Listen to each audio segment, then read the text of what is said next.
Hello বন্ধুরা, তো প্রতিদিনের মতো আজকেও আমি চলে এসেছি আমার লাঞ্চ থালি নিয়ে। তো আজকে বুধবারের লাঞ্চে আমার কি কি রয়েছে চলো সেটাই তোমাদের সাথে শেয়ার করি।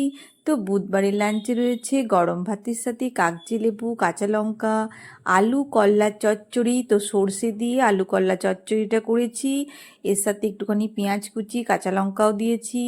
তার সাথে করেছি মাছের মাথা দিয়ে লাউয়ের তরকারি, আর করেছি মুসুরির ডাল, আর আলু সেদ্ধ মেখেছি কাঁচা পেঁয়াজ কাঁচা লঙ্কা দিয়ে, আর করেছি চিংড়ি মাছ ভাপা। তো এটা আমি সর্ষে, পোস্ত, কাঁচা লঙ্কা আর টক দই দিয়ে করেছি চিংড়ি মাছের ভাপা। তার সাথে নিয়ে নিয়েছি টমেটোর চাটনি। তো কেমন লাগলো আমার বুধবারের লাঞ্চ থালি? শুভ দুপুর বন্ধুরা, সবাই ভালো থেকো, সবারই দিন খুব ভালোভাবে কাটুক। কাল আবার দেখা হবে। তো আজকের লাঞ্চের থালিটা কেমন সাজানো হয়েছে অবশ্যই কমেন্ট করে জানিও।